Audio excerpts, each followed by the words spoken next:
Well, what is going on, everybody? Welcome. Welcome, everybody, into the Overreaction Buffalo Postgame Show, brought to you by the Market Dominator team on the Buffalo Rumblings Vidcast Network, presented by Picasso's Pizza. Picasso's, treat yourself to the most flavorful pizza on game day. Picasso's, we are Buffalo Pizza, shipping local and nationwide. Order online at picassospizza.net. It's good to have you. My chair is giving me problems, much like my football team. My name is Joe Miller. I'm the voice of the Overreaction Buffalo Postgame Show.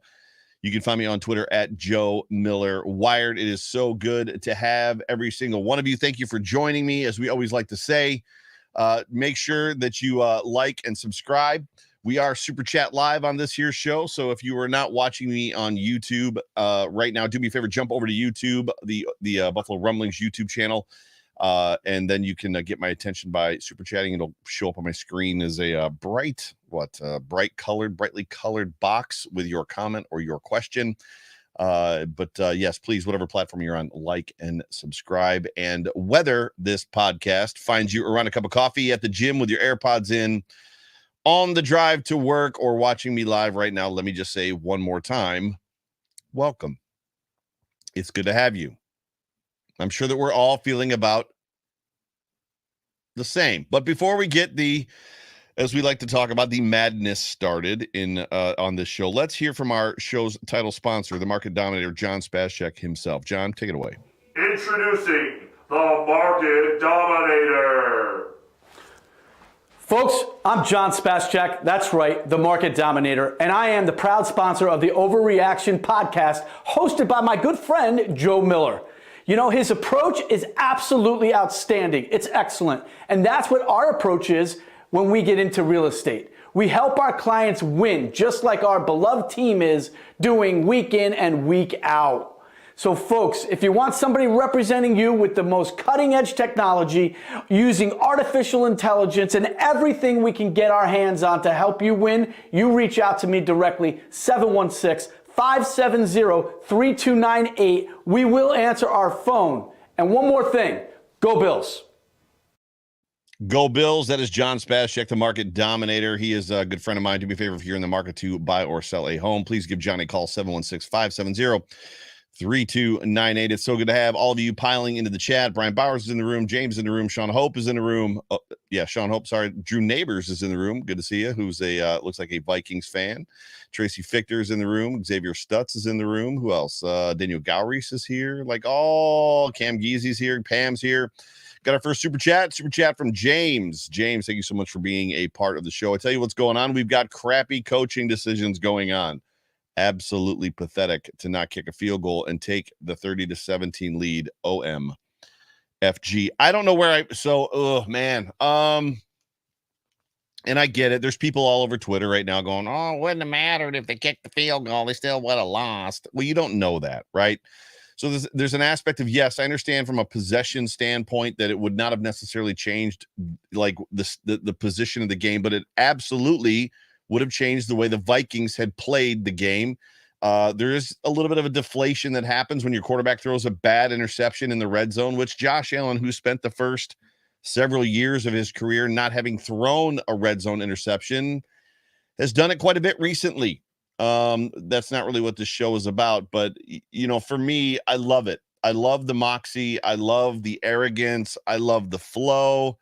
I love what it does to your opponent when you're winning by 2 possessions and you're like, you know what? We're going to go for it here on 4th and 1 or 4th and 2 in the red zone because we're better than you. I don't love it when you're not better than them. I don't know how to say it any other way than that. And the reality is this football game, it's an unfortunate emotion to be coming at you probably the way that I'm feeling, the way that you're feeling, because I'm frustrated. I'm not happy. The way that this show is going to be somewhat presented is not going to be super great. And the reason it's unfortunate is because there was a lot of great football in this game. There was a lot of great plays. There was back and forth. There was great suspense. There were surprises. Execution was good at times by both teams. There was mistakes by both teams. It was a good football game between 2 good football teams. And I think that's as the narratives are written this week, that's what's going to probably get lost in this conversation or these conversations that we have, is the fact that the Bills didn't go out there and lose to, the Denver Broncos, right? The Bills didn't go out there and lose to a garbage football team in some other division. They didn't even lose to the Jets, who, the Jets are, we still believe the Jets are the Jets. They've got a good defense, but, anytime you got Zach Wilson as your quarterback, it's not going to be great. But the Jets are an up and coming team. They didn't lose they lost to the Vikings. The Vikings are 7-1. The Vikings are a good football team. They've got Justin Jefferson. They've got Dalvin Cook. They've got a good defense. They've got good players. They got Patrick Peterson, who logged himself 2 Josh Allen red zone interceptions in this football game. It's just unfortunate that I think it's the way that the Bills lost. And we're going to talk about it. Josh Allen basically said in his press conference that, he feels like the Bills are blinking. Stefon Diggs said in his press conference that, there's something going on in the first half where they're playing well and they come out firing, and I'm going to use a word he didn't. There's a sense of urgency. And then in the second half, they kind of hit a lull. Blink. They're blinking. Blinking doesn't necessarily mean being nervous. Blinking can also mean taking it easy. You're up 17 points. Where I sat, and I'll be honest with you, I'm super, super thankful for the opportunity to sit in the House Capitol and Rick Borman law firm suite for this football game. Took my mom to the game. We had a great time. But even people in that suite, midway through the third quarter, where the Bills were up 17-0, were dipping out. The game was over. And you almost kind of got that feeling that the Bills did the same thing. This game is over. Peace out. And then when it was like, there's a measure of trying to turn it back on. But the Bills, it feels like, are blinking. Josh Allen said as much. He feels like there's moments where they're blinking. And upon Von Miller hearing that, he said they're not. Von Miller press conferences are the best.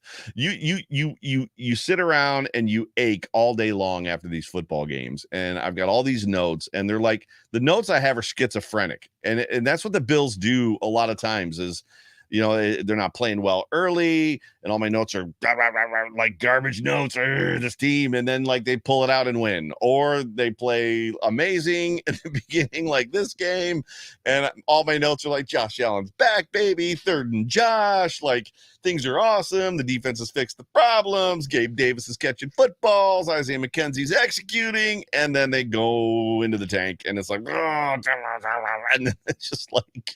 But you listen to a Von Miller press conference, and Von Miller's like, man, I love Kirk Cousins. I love Dalvin Cook.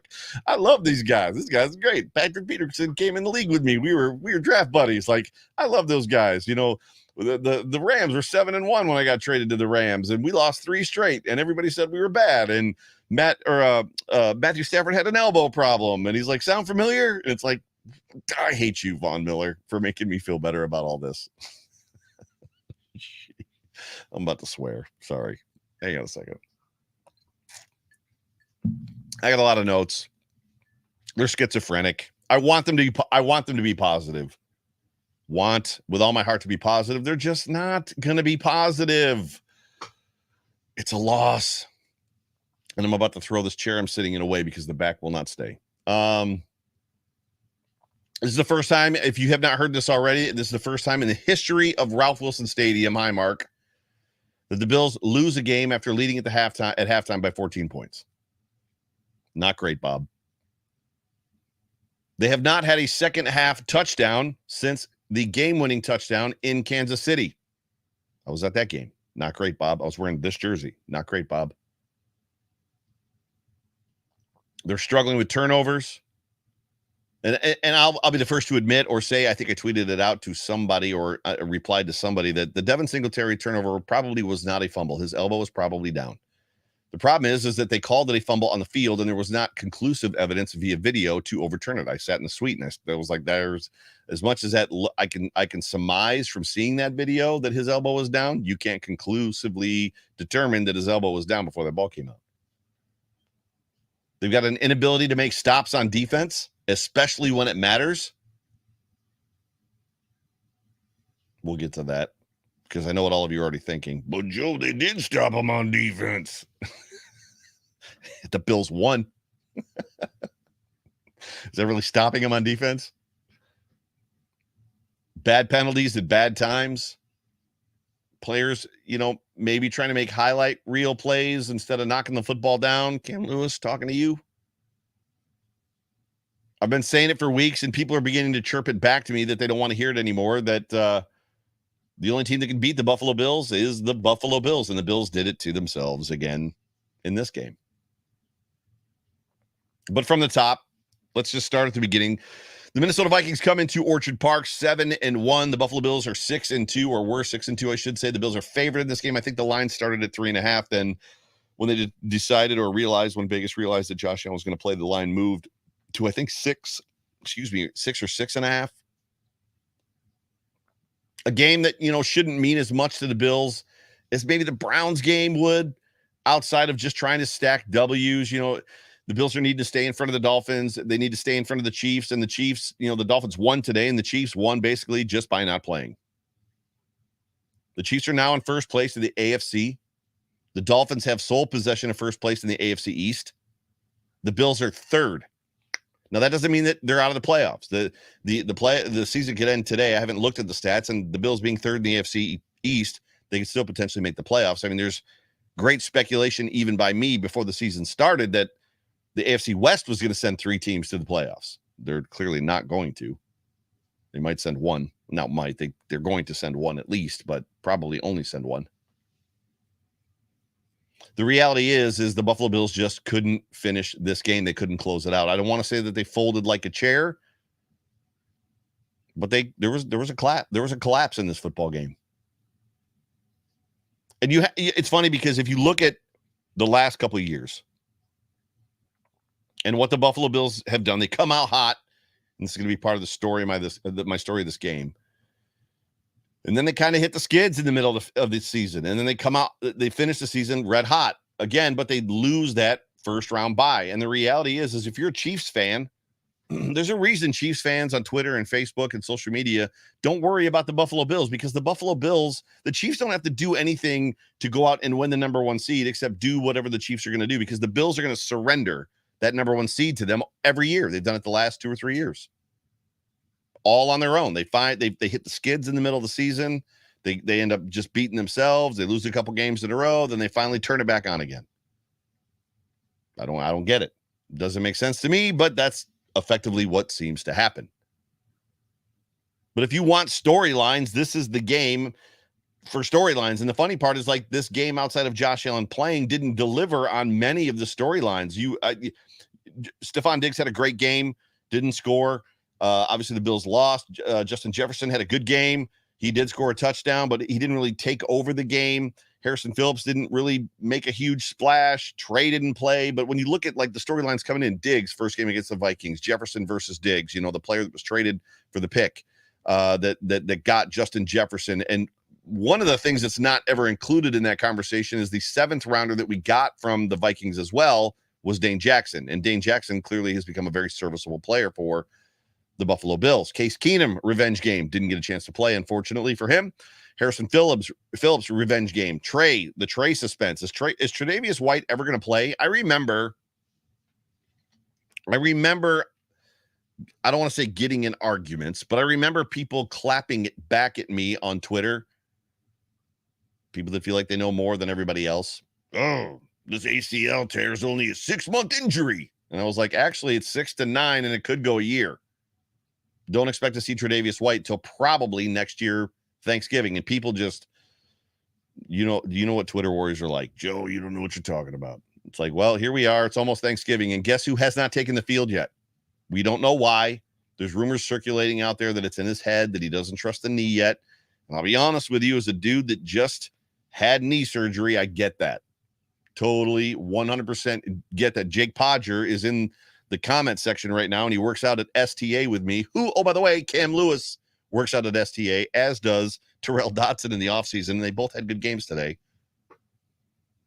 He knows that I've been struggling with this knee problem for the last 2 years. But it gets in your head, man, and there's a trust issue there. But the Trey suspense, clearly the Bills are dealing with more injuries. Gregory So didn't play. AJ Epinesa played, I thought, very well in his stead. And then the Josh Allen injury. When you talk about storylines, his status, Is he going to play in this football game? And the Bills played the game with Josh Allen right up to the moment that he almost walked on the field. Josh Allen did not come up for warmups until the media, I think, left, or until the inactives came out, and then he finally came out and warmed up. He went back in, came out dressed. The Bills didn't say anything. The Matt Barkley timeline completely passed. I thought for sure Matt Barkley was getting called up, just even to kind of add to that suspense as far as like, well, Barkley's called up, blah, blah, blah, blah, blah. Obviously, the Bills didn't want to lose that roster spot because they wanted to keep 5 running backs on the roster. Missed me with that, but we'll talk about that in a second.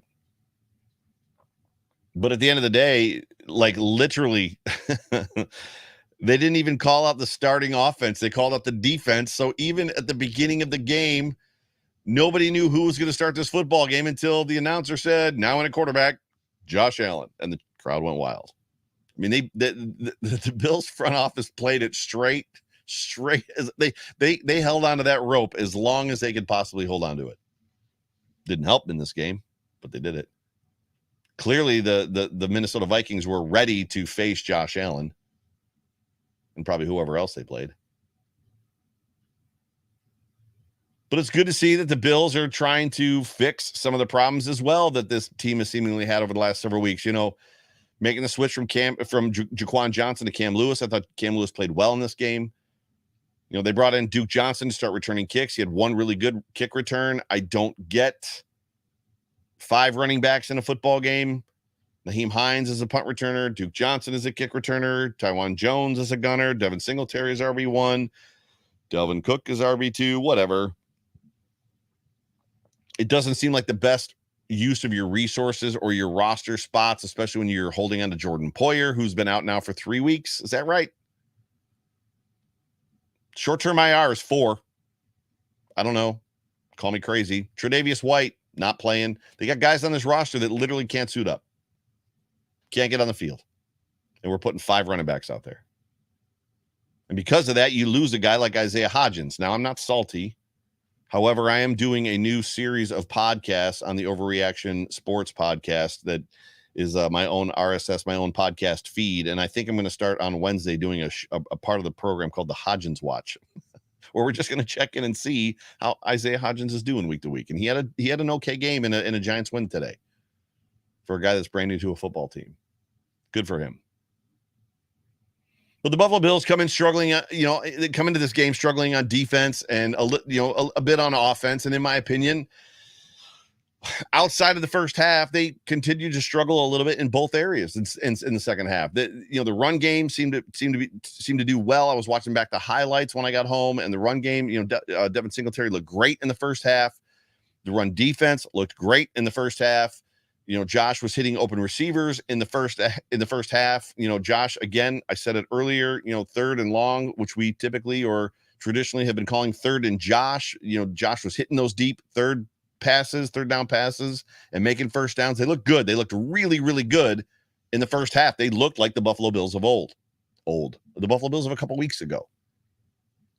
Pre-second half Green Bay game. And then it all just kind of came back, right? In the second half. And what's interesting about this game, even as we set it up as a game that maybe the Bills don't have to win,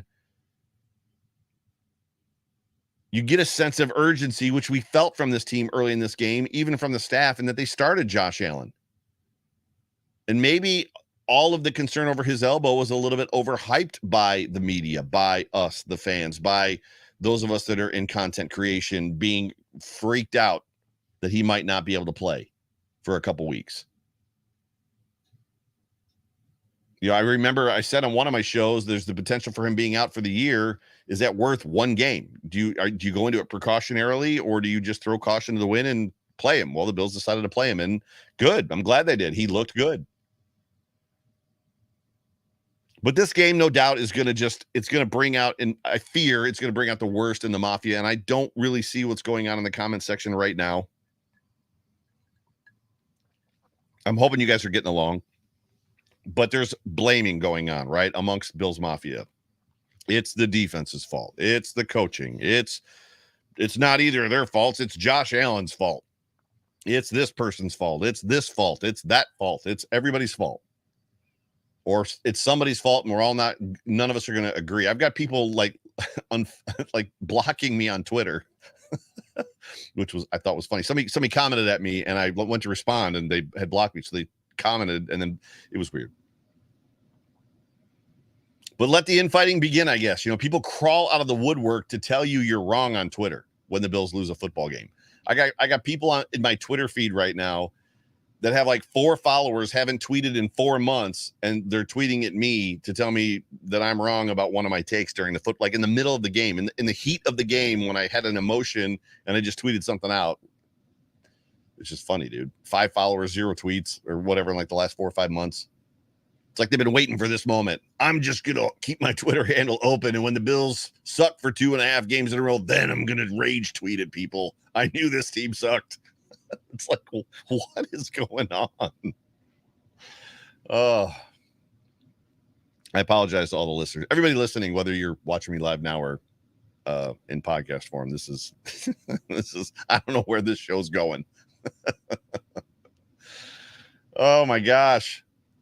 But like I said, people want to blame the defense, and the defense allowed 33 points to the Vikings. And frankly, outside of that one drive that, as I said earlier, ended on the Bills 1, they couldn't stop them when it mattered. The Vikings did kind of what they wanted to do in the second half. As I look at the second half of this football game, Vikings interception first possession of the second half, then punt. It's great. We're looking good, right? Touchdown, turnover on downs, end of half. Well, they got the touchdown off the fumble football by Josh Allen, and then a field goal. There were so many big drives. The one in the downs, turnover on downs, is the one that they immediately in the next play, Josh fumbled the snap. Touchdown, effectively a touchdown, field goal. You just can't. I mean, when you're coming down to the wire in a game like this, you've got your defense has to step up. And it's funny because in my notes I've got big player step up was one of the notes I had. Big player step up in big moments. On that last drive that they got that touchdown off the Josh Allen fumble, there was a couple big sacks after the Bills had not gotten to Kirk Cousins all game. There was a couple big sacks, including one by Von Miller. And then like immediately on third down, Kirk Cousins hit Justin Jefferson way down the field. And none of it mattered. You've got to make stops. And the Bills defense just couldn't when it mattered in this football game. So there's people that want to blame the defense. There's people that want to blame coaching, and I can get on board with that. The coaching seemed to be strange at times. And then there's people that want to blame Josh. He's leading the league right now with 10 interceptions. He's making bad decisions at bad moments in the game. There's times when he seems confused, and there's times when he seems rattled, including this game. He's not playing. I want to back up. So, and then there's moments that he takes over, right? So there was the sequence, I believe it was in overtime, where it was basically Josh Allen time. Josh just decides, I'm going to start running the football. And we love those moments where he takes the game over. So there's moments where he's showing flashes of being the most valuable player in the NFL. And then there's a whole group of moments where it's like, yeah, bro, this isn't great. And dejected Josh is getting a little bit old. And every loss, seemingly his dejection is a little bit stronger. This one, his post-game press conference was 4 minutes long. He sat there literally head slumped, barely looked up, short answers. And I think there's a culture around this team right now where they want to realize what they are, realize who they are, accept the mistakes that they make, correct them and move on versus kind of wallow in the mire. It'll be interesting to see where this week takes us. It'll be interesting to see if Steph and Vaughn and some of these guys begin to pick Josh up. Look, bro, pat him on the helmet. You're still our quarterback. Von Miller said it. We still got the best quarterback in the league. I believe it. Do you believe it? I think Bills Mafia believes it. People want to blame Josh, and I'm not here necessarily to blame anybody. This was a total team loss. There's times when the defense needed to pick Josh up. There's times when Josh needed to pick the defense up, and there's times when the coaching staff needed to help both, and they didn't. It was good to see the Bills come out early in this game and have a sense of urgency that we did not see against the Jets, especially early. Players were flying around on defense, making plays. The Bills' offense was in up-tempo often. It was great. The ball was coming out on time for Josh. It was coming out in rhythm. Yes, there's some plays where he's kind of designed and scheduled to roll out to his right or his left to allow plays to develop, but by and large, the ball was coming out in rhythm. It was coming out in time. It was great. Early on, you had to think that the Bills, had solved the defensive issues, especially up the middle, as Dalvin Cook was getting swallowed up everywhere all over the field. And as I said, there was kind of the return of the 3rd and Josh, which was great because I thought it was gone forever. Not that he couldn't do it. More of a sense of the fact that they just weren't going to call those plays. It was offense by design is now look to your right and throw the ball to the flat. Don't try to chuck it 14 yards downfield.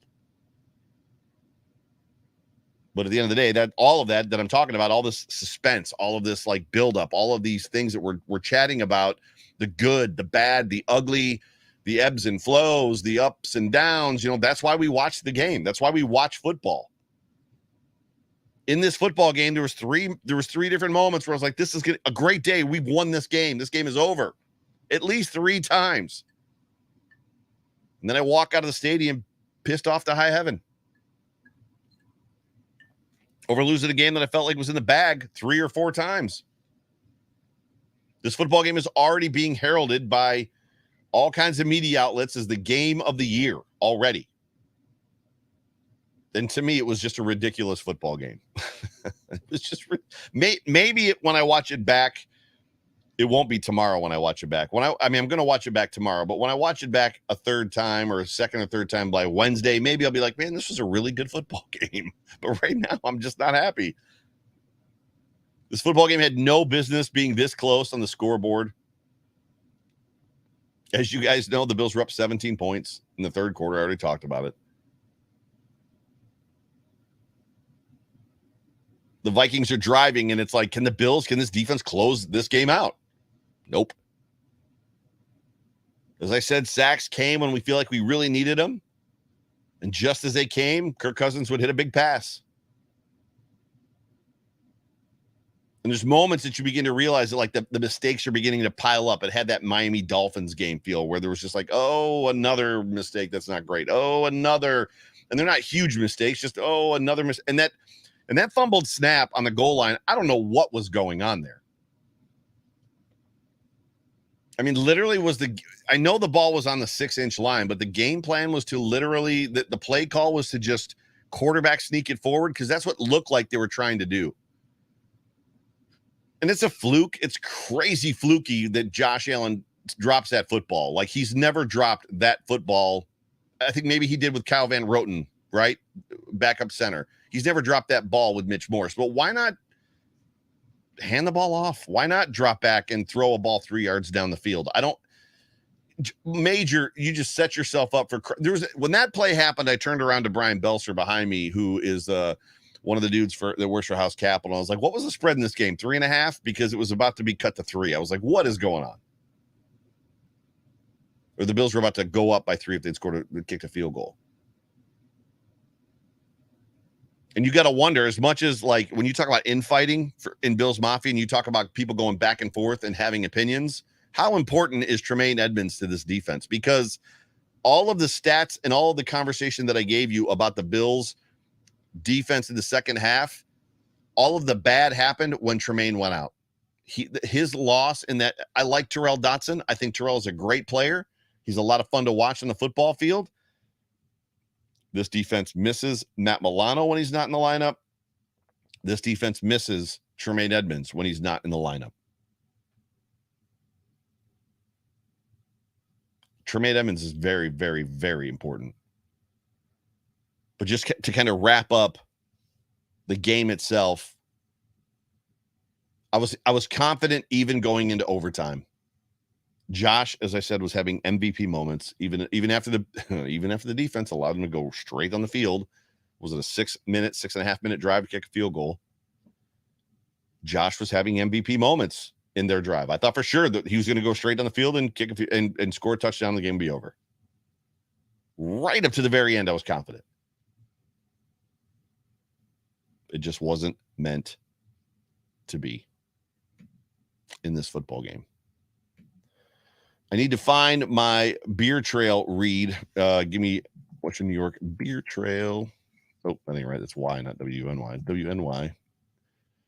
So let's talk about our other show sponsor real quick, and then we'll get into the story of this football game. I got to find my graphic. 2 seconds. Boom, there it is. The brand new 2023 Trail Pass from Western New York Beer Trail is now available. It's this bad boy right here. This is the actual one, 2023. And I told you guys last week that it's like bigger. Oh, they're the same size. I was wrong. The 2023 pass is bigger and better than ever. And I think it's bigger, meaning there's more stuff in here. And there's no better time to get ready for next year than right here, right now. The new pass features 53 area breweries, cideries, meaderies, and beers all over Western New York, while almost every stop still offers the second or 2 half-price beers. With your pass, there are several other offers available from select locations, such as discounts on flights, food, and merchandise. You can save over $400 with all the offers inside of this book, like a T-Bass field goal you can't miss, and T-Bass did not miss today. The 2023 Trail Pass and other Beer Trail items are available at our website, www.WNYBeerTrail.com. Just click on the shop tab, and now through November 15th, use the code TheVoice15. So that ends in 2 days. So this is the 13th. It ends on the 15th, which is Tuesday. The Voice 15 to save on your 15% on your entire order. This is the perfect way to start your holiday shopping early and even get yourself a little something. We at the Western New York Beer Trail are proud to support everything local, craft beer, small businesses, and local charities, including this year's show. Watch for our other meetups and fundraising events along the way. Western New York Beer Trail, drink local, support local. We'll see you on the trail. Do me a favor, jump over to westernnewyorkbeertrail.com and grab the Beer Trail. You will not regret it. There's a lot of great stuff inside of it, and I think I kind of flipped through it. Whoopsies, I'm dropping the book all over the place. I flipped through it last week. It's actually got a map in here of all the places you can go. So like this thing is legit.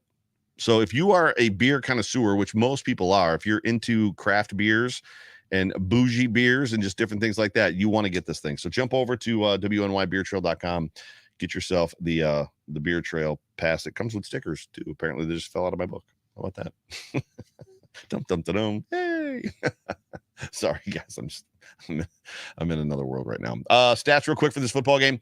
The Vikings, Kirk Cousins was 30 of 50 for 357 yards, 1 touchdown, 2 interceptions. Dalvin Cook 14 for 119 and a touchdown. Obviously 81 of those 119 yards came on 1 play. Kirk Cousins was 6 of 12. He had that one great QB scramble there towards the end of the game. Alexander Madison, 3 of 11. Justin Jefferson, 10 for 193 yards and a touchdown.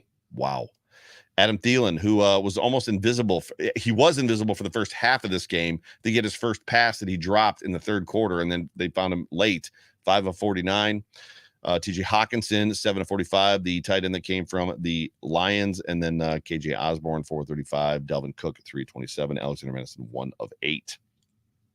Sacks in the football game for the Vikings. Danielle Hunter had 1.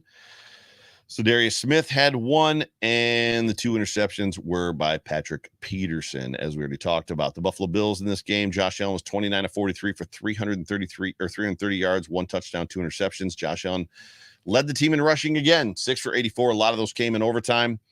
Devin Singletary, 13 for 47. A lot of his yards came in the first half. James Cook was 5 of 22, averaged 4.4 yards. I'm ready to see more James Cook. Isaiah McKenzie was 1 for 18. He had the big jet sweep after the big catch that he had in the third quarter, I believe. Maybe it was second quarter. Duke Johnson, 2 for 4. Stefon Diggs, 12 for 128 yards. Stefon Diggs had himself a pretty big day.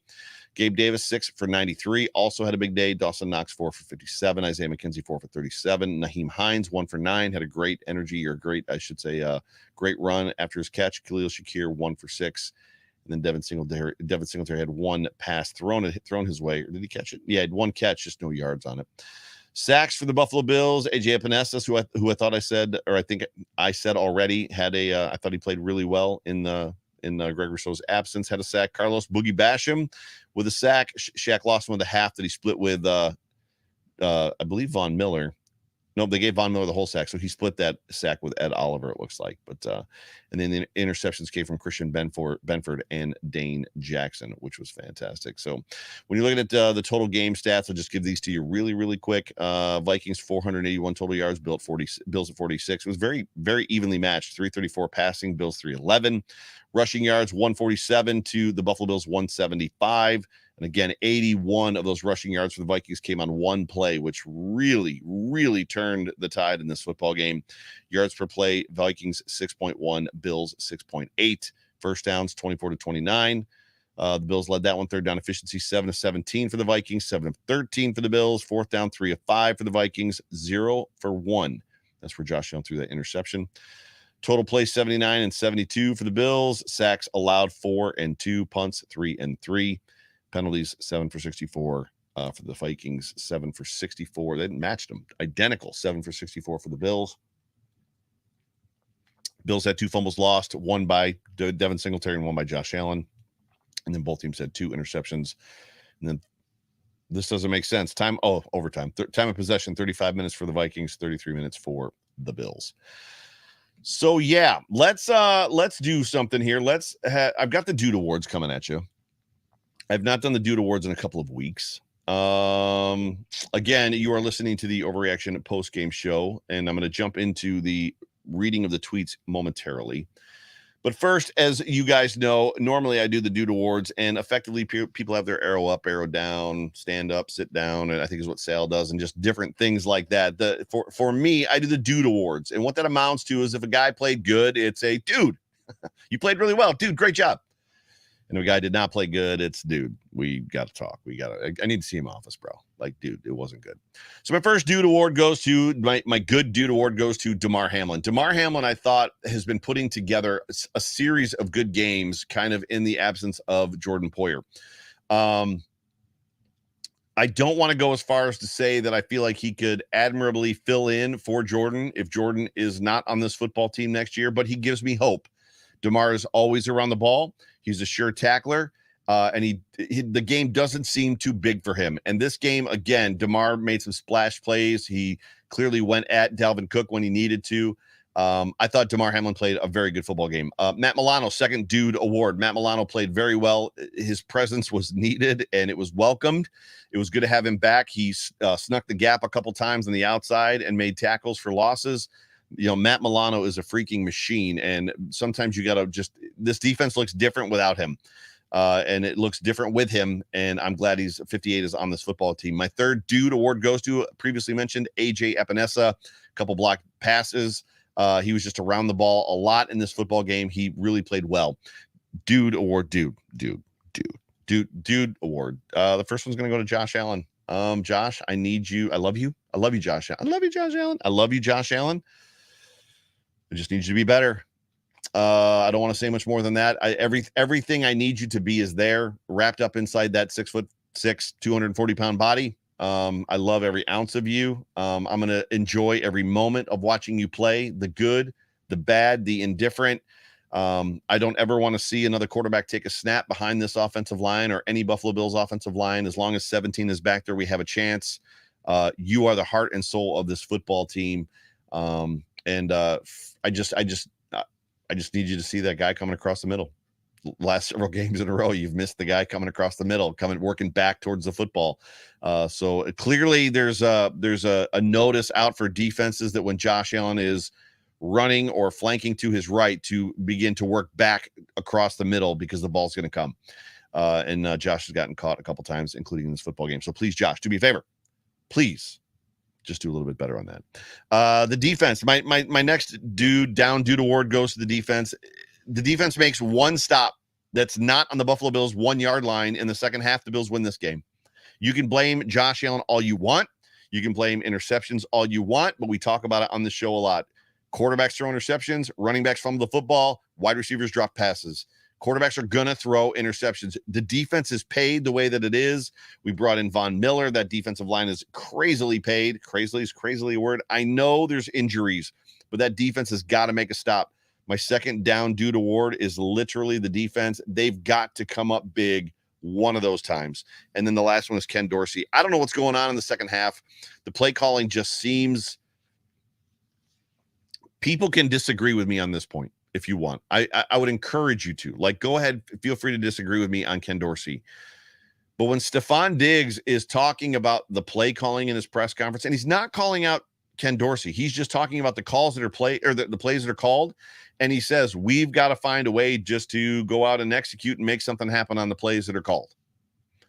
To me, that says that the plays that are being called might not be the plays that they want or the plays that they feel are good moments or whatever, however you want to fill that narrative. I need Ken Dorsey to be better in the second half. I need Ken Dorsey right now to be better, period. And I don't know how to say it other than that. So those are my dude awards. Good, DeMar Hamlin, Matt Milano, AJ Epinesa. Down dude awards, Josh Allen, the whole defense, and then Ken Dorsey. Got another super chat for you before I read the tweets. Peyton Plays says, JA17 is on pace for like 20 red zone turnovers. Dude, bro. I think I'm just gonna let Carmen do it. For everybody, his name's Carmen, by the way. Peyton is Carmen. I'm gonna let Carmen do the show one day. Because Peyton is just dialed in. That was perfect. Pace for 20 interceptions. Dude, bro. We gotta talk. It's so hysterical. Sorry, everybody. I'm just laughing. So with that, I sent out a tweet on the Overreaction Buff at Overreaction Buff Twitter handle. And I've got to expand my window a little bit here. And effectively, I said the Bills lose a game today. Lose a game they had in hand in overtime. How you feeling, Bills Mafia? Reading your tweets live at 8 p.m. on the Overreaction Postgame Show. Buckle up, Bills Mafia, because there's a lot of these. So, yeah. There's you guys are all up in your feels after this football game, both good and bad. C-Dubs at Chriswell73. Decisions. A few bad decisions by the coaching staff and those two red zone picks thrown by Josh Allen to force the play are the difference makers in this game. But Jefferson is incredible and fun to watch. That is true, bro. Chris, that's absolutely true. Round 2 against them in the Super Bowl. Hashtag Go Bills. This could very well be a preview, a Super Bowl preview for this year. It could be the Bills and the Vikings. And one of these teams, I would love that. Just for one of these teams, two teams that are devoid of a Super Bowl championship that have both gone 4 times. It would be amazing. Storybook for one of them, the Bills, to come away with a Super Bowl championship, and then one of them, the Vikings, to lose their 5th. That would be amazing. Jeff Hartman at Go Bills 1958. Knock the ball down. Kick the field goal. Can't run the ball when they need to. Questionable play calling in the second half. Need Poyer and Trey White back. Bro, I agree with you. Greasy at Cam Greasy. Heartbreaker, but add Poyer, White, Elam, and Edmunds to this defense. Do we get the same result? I'm okay with sacrificing a few games for guys to get fully healthy because our season starts in January. Hopefully that takes some stress off QB1 too, and he plays less hero ball. Appreciate the comment, Greasy. DJ Bernadal Chavez at DJ Chavez. Josh Allen needs to figure it out. This game rests on his shoulders. Can't blame the elbow either. Those were 2 awful interceptions. In the red zone, no less bad decisions. There's not a whole lot I can say to respond to that because you're 100% right. Bill S. at Crazy Bill, CRZY Bill.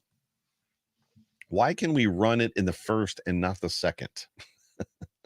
What do opponents have or what have the opponents figured out? This loss is like a Dyson vacuum. It sucks, is what he's saying. I agree. Anthony at Cattle Dog Dad, Buffalo Sports, and he's got a GIF here that says, "Hello, darkness, my old friend. I've come to talk to you again." I could sing the whole song for you, but I won't. He added, in this darkness, I will say, let's go Bills and Sabres. Pour yourself another whiskey. I'll be working on my Wild Turkey. Rare breed. It's my annual November bourbon whiskey. We will get through this, Buffalo fans. I'm just going to say real quick, because I've been asked recently, as much as I drink bourbon on this show or whiskey on this show every Sunday, I don't really drink beer in the summertime. There's something about, for me, beer in the summertime that just doesn't really, I don't know, it doesn't do it for me. On a nice hot day, a beer is great. I do like a beer with a steak, but for all intents and purposes, when it comes to wintertime, cold weather, I need something that's a little bit different. So yeah, and right now I'm drinking Bullet. So yeah, in case anybody's wondering, I know I get asked that question all the time too. Like, what do I like and what do I drink? Tonight, drinking Bullet.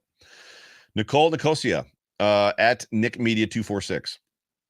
We had momentum in the second half. Should have kicked an easy field goal on 4th and 2, added the score, keep our progress going. The ensuing interception was a killer. Poor decision, morale-breaking decision. I agree with you. Somebody actually retweeted that, so they agreed to. Johnny O at JD777428669. Losing faith in Josh and maybe McDermott is not the one to get them over the hump. Johnny, I'd ask you to pump the brakes a little bit. Oh, and no way in hell OBJ is coming to this disaster of a team. Disaster. The wheels have come off for Johnny, rather. If anybody's wondering, the wheels have completely come off for Johnny O.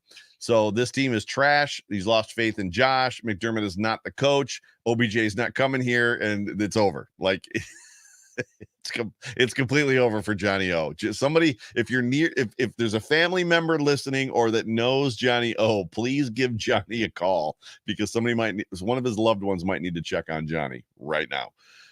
That's just a public service announcement. Karen hashtag Let's Go Bills at Go Sabres Bills. She says, I just words. Nope. Welp. Exhales. Cry face. At least we're only 6-3, even though it feels like we should be 3-6. Going for a long walk right now. Hopefully she's back and watching the show. Tim Ashenfelter at Tim940325220. What's it say? Knock the ball down, Lewis. She's talking to Cam Lewis. Game over. Bills were bad in situational football. My Calico Cat's coming back. Joe Marino would be so happy right now. The Bills were bad in situational football all game. Coaches Allen and the defense tired of the repetitive theme. You know what, bro? I can't say that I necessarily disagree with you on that one. Autumn, my friend, good friend Autumn at Autumn RE_sports. Good to see you, Autumn. Disappointed, tired, and drained. The same mistakes. The offense in the first half was candy. The okay sign, and in the second half, it was the opposite for the third week in a row. I hope they truly figure out what's up and not just say every week after every loss that they'll learn from this. It is getting a little bit, Oh, at Fuzzy and the Rust Belts, my guy, Joey Thurston from Fuzzy and the Rust Belts.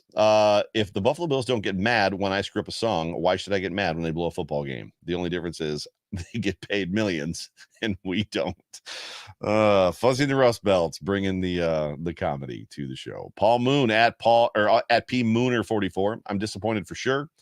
They need to get their act together. I really think they get too much into their own heads. They need to get back to playing and having fun. That's when they play great. I agree.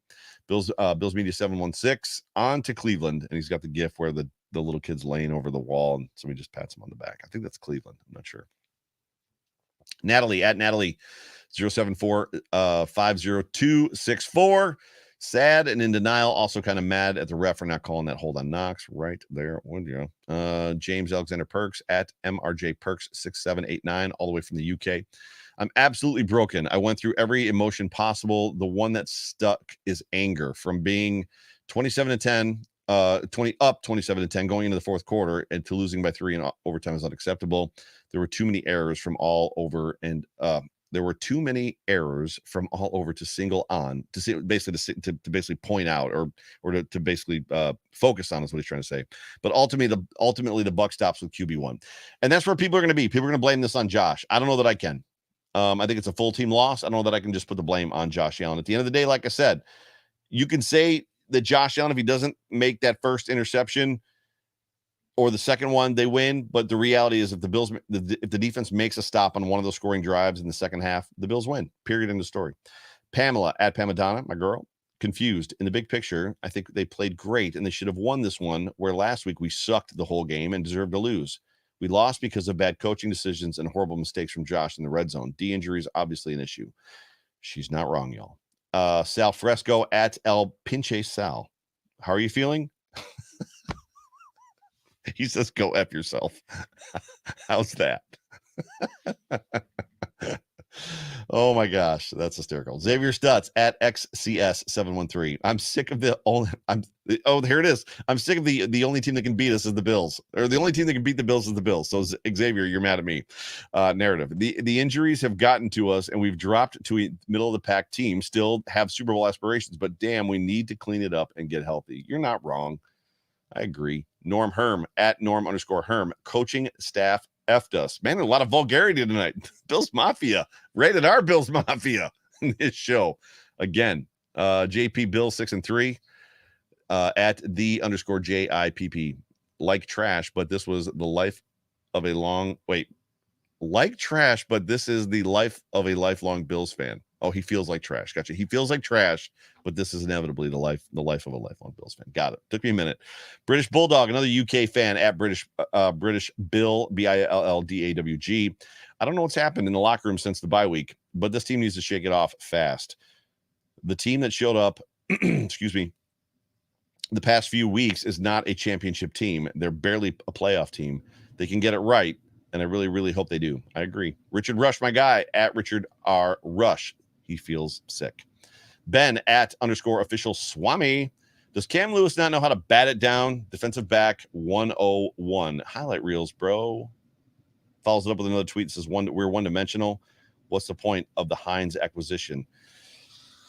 I like Nyheim Hines. I don't know that they know what to do with him yet. Clearly, I hope they didn't make that trade just to have a punt returner. And clearly, I hope they don't keep Duke Johnson up just to be a kick returner. And clearly, I hope they don't, keep Taiwan Jones just to be a gunner. It's just, I'm not sure they know what's going on there.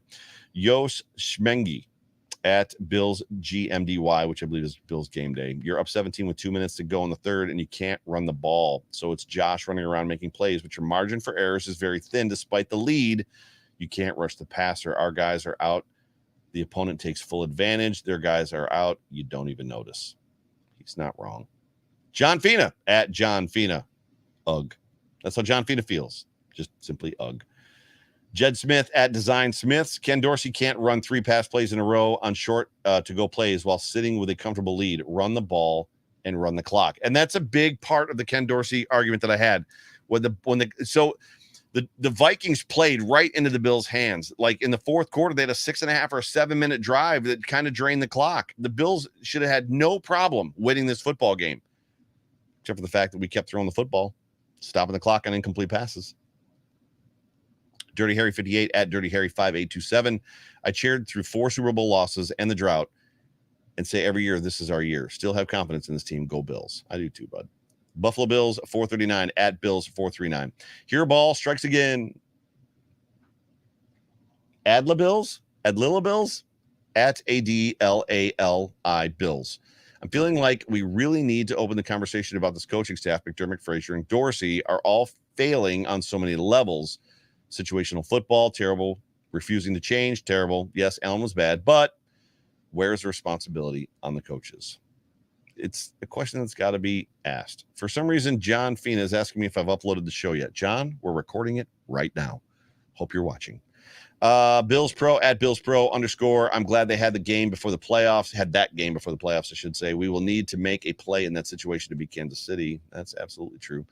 JR333 at Golf Guy JR. They are in trouble, plain and simple. It goes much deeper than injuries. Ronnie at Ronnie Eastham, frustrated, confused, and would like some fans to remove any references of the Buffalo Bills from their Twitter account, as they are an embarrassment to Bills Mafia. I'm trying to scroll back to a super chat that I got. I found it. So I'm going to hit that in a second, James. Just give me a moment. Nicole at NM Bernard Payne, she says. Mrs. KCB at Ophelia FL. Payne, I'm physically exhausted. I don't think